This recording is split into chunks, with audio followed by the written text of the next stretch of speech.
Okay, so okay, I'm gonna make it short because it's a long story.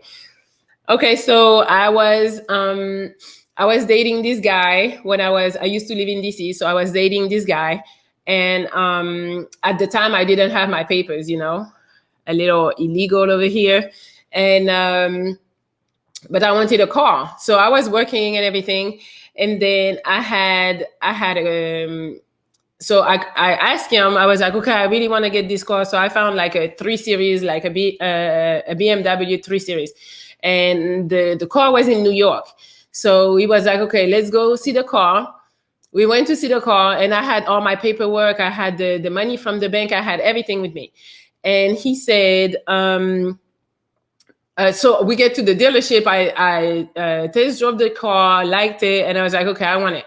So the dude at the dealership was like, well, we can put it under your name because you don't have an American driver's license. So I was like, oh, damn, because I did have an international driver's license, but he didn't want to take it. So I was like, okay, what are we going to do? I really wanted the car. So I was a little like sad about it. And then my boyfriend at the time was like, well, you know what? You can just just put the car under my name, but you pay for everything, and we'll add your name when you can, like when you get your driver's license. So I was like, okay, no problem. At this time we don't think about anything. We're good. We're gonna be together forever. And so then eventually, of course, didn't work out. We broke up, but I thought we were cool. Like I didn't think like we were like in bad terms or anything. So at that time I moved to LA. So I moved to LA with the car because, I paid for the car. I paid cash for the car with I had a check from the bank and with my name on it. And the only thing was the car was under his name. So what did I do? So then so I moved to LA. Everything was okay. We were still talking, but just talking like as friends because, he needed to renew the registration for me and stuff like that. But again, I was paying everything on this car. Like the insurance was coming out of my bank account every month. Everything was paid by me. So everything was cool. Then I don't know, at some point we had a conversation and I was telling him I was talking to other people. He got mad and blocked me. So I was like, oh, fuck, what am I do? Like, registration is coming and he's not talking to me. I cannot drive this car dirty, And I was like, I don't know what to do. I let it go, didn't register the car. So I was doing some crazy dumb shit at the time, like driving without the car being registered. And then I ended up moving to Atlanta. So I moved to Atlanta. And so I'm driving. I was coming back from work. I was going to go to a happy hour and I'm on like Northside Drive. I don't know for you guys who know Atlanta. I'm driving on Northside Drive and I get pulled over. Like I see like it's a police car behind me and one on the side of me. And I'm like, this is weird. And all I'm thinking in my head is like, immigration is here to get me. But I was like, how would they know? Like, weird. So I keep on driving. Then, of course, they pull the stuff like, whoop, whoop. So I'm like, oh, shit, it was for me. So I pulled into a gas station. And then in the gas station, they tell me, they come out with like, how you call it, the megaphone. So they're like, come out the car. And I was like, what the fuck? Like, to me, it was going to be like a regular, show me your license, show me this and that, no. They're like with the megaphone talking about come out turn off the car and throw the keys out of the window. I'm like, what the fuck? So I do that. Then they come and open the door, take me out of the car, put me on the ground. They handcuff me while I'm on the ground. And I'm like, what the fuck is going on? Like, I'm just delusional, like not knowing what's happening. I'm like, okay, I'm going home. They're going to take me home, whatever. I don't know. I don't know what's happening. So then they're like, is there any weapon or drugs in the trunk? And I was like, no. So they open that and then they see, obviously, there is nothing. And then they're like, whose car is this? I'm like, my car. And they're like, well, whose name is on the title? And I'm like, my ex, but it's my car. I paid for it, but obviously it's not yours because your name is not on the title. So they said, well, that's not your car. That's your ex's car then. And I was like, no, I paid for it. They're like, well, your name is not on it. It's not yours. I'm like, all right, if you say so. And then they're like, we know what happened. You just like, you guys got into it and now you stole the car. I'm like, oh, now I'm stealing cars. Okay, so he's like, well, that's what has been reported. This car has been reported stolen. And I was like, what? And I was just shocked because I know my ex, and I would never think, even if he's mad, that he would go that route. So I don't freaking know. And then what else happened? So then they put me in the back of the police car and tell me, you're going to jail. And then I was like, okay, obviously, like, yeah, I'm going to jail. And then I was like, who reported the car stolen? So they give me the name of my ex. So they say, he's the one who reported the car stolen. And I was like, when was that reported? How about the car was reported stolen on my birthday, January 5th? They found me in March, I don't know, mid-March. I was like, so this motherfucker went and reported my car stolen on my birthday?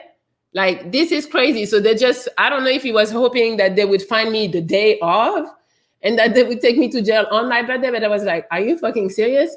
So after that, well, I went to jail. They took my stuff. They took my purse, everything that I had in the car. They took it. They put it in somewhere else. Like, they didn't make me go to the jail with my stuff. They put it at the police station, and then they sent me to jail. So I stayed in jail for like a little bit, like maybe, I think 2 days. Yeah, 2 days. They made me change. I was in there with the other girls. They're talking to me. I didn't eat. The food was nasty. Tried to take a shower. This shit didn't work. It was just a whole experience. I missed work. Then when they finally, so they let me get released on my own bond. I think that's what it was. And but I had to go to every Wednesday because they let me out like this for free. I had to go every Wednesday to like how you call it? Like somebody that checks that you're still in town.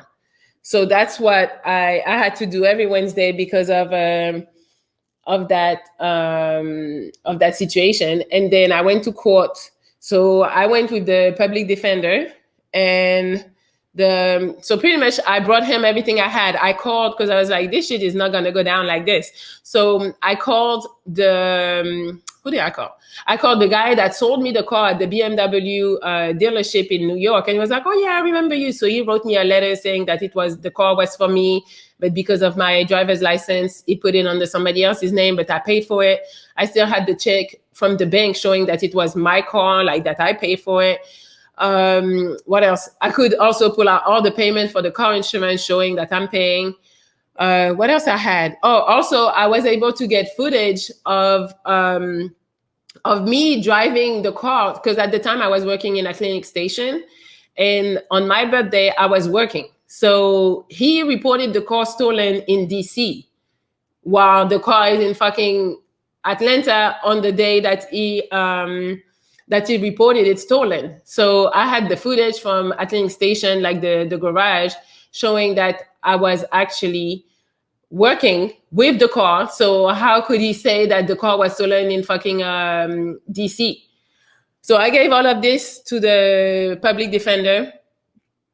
And then I took a fucking trip to DC. I rented a car, drove to DC, because mind you, this whole time the car is impounded. So that's like the course of like a month about. So I drove to DC as soon as I got released. I drove to DC to go to his house and be like, yo, you got to fix this. So got to his house. I could look through the window and you could see like he was gone. He wasn't living in the apartment anymore. But then, okay, we're not going to take that. I'm not going to say that part because it's a little crazy. But he just had moved out pretty much. So then I went to the police station and I was able to get a police report saying that, yes, the car was stolen, was reported stolen on January 5th. And then that it was him who reported it stolen. He said it was reported stolen outside of his house. I was like, this shit sounds crazy. Like, because in my head, I'm like, motherfucker, you're that mad that maybe a year or two after that we broke up, now you're reporting my car stolen on my birthday. Like on my birthday, you're sitting at your house thinking, oh, Melanie. And then you're like, you go and report my car stolen. That sounds crazy. I don't know if that was the scenario. Actually, because, okay, I'm going to finish the story and then I tell you what happened after that. So Somebody said, why are you cutting that part out? Because I wasn't supposed to do some of the shit I did. So that's why I can say it right there. But I found more evidence in a way that I wasn't supposed to find. That's the little part that I cut. So then drove back to DC because I couldn't find him. Oh, somebody said, now I understand. The pain behind the music. Yeah, in the song War, if you guys listen, that's what I'm talking about. Like people not being genuine, people doing fucked up shit for no reason. Like, and then what happened? So then I drove back to Atlanta, had to go to court, gave all the stuff to the what's the name? To the public defender. And then when he presented it to the judge was like, okay, we're going to dismiss the case because it doesn't make any sense. And then the car was still impounded. Every day I would call the impound, hey, my car's still here. The lady was tired of me. She's like, yes, it's still here. Because, you know, in what I found that I wasn't supposed to find, he had like money issues. So I thought he was trying to get my car to sell it and get some money from it. But I guess that's not what he was trying to do because he didn't come and get the car. So I picked up the car. They were like, at the end of with the judge, they were like, okay, we're going to just write you a letter saying that the car is yours and you can go pick it up. The only thing is you're going to have to pay for the impound. I was like, that's not even fair. Like, you just recognize it's my car, that all of this was some dumb shit, but yet you want me to pay. So I ended up paying. It wasn't too crazy because I thought it was going to be way crazier than that, but it was around $800 for the month. So I was like, okay, I can pay for that. I paid that. And then eventually I was able to put the car under my name. I got my driver's license and, you know, now I'm good. Nobody can call the immigration on me, you know. But that was just some crazy story. And then after that, I still tried to call him. I was always blocked and stuff. And then eventually I called and the call went through. And I was like, hey, he's like, you called me? I was like, yeah. I was like, so what was this about? And he's like, I know, I'm sorry. That's a crazy story. Oh, I forgot to tell you. In the meantime, this motherfucker became a police officer. He wasn't doing no police shit before, but all of a sudden he was a police officer when he reported my car stolen. But what he said was the reason he gave me was that he had a girlfriend at the time. So he had a girlfriend. I knew her from before, like they dated before me. Then he started talking with me and then she wanted to get back with him. And he was like, no, I'm with her. I'm not going to get back with you. So eventually me and him broke up and he got back with her. So when he got back with her, I guess they were living together and she saw some letters with like my name on it, like registration and stuff, or the car, more like the car. And he was like, oh, that's the car that this girl had. And supposedly he's telling me that the girl went and reported the car stolen online. I don't know if that's something you can do. I don't know, but hey, supposedly she did it. He didn't. Whatever. It doesn't matter at this point. And so everything at the end got straightened up.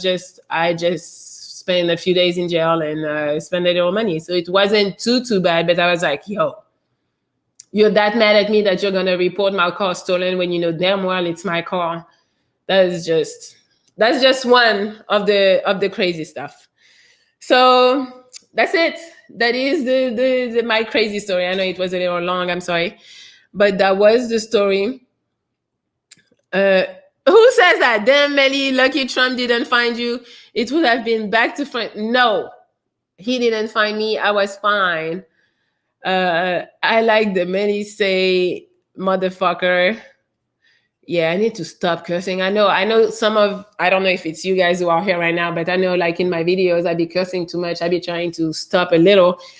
Some people are like, hey, this is annoying, like you curse too much. But hey, I try. What I get paid tomorrow? What? Oh, you get paid 800 tomorrow? Not bad. I'm dead. Why? You think it's funny? That's what they do in the UK. I mean, you got shot. You want to talk to me about this is funny?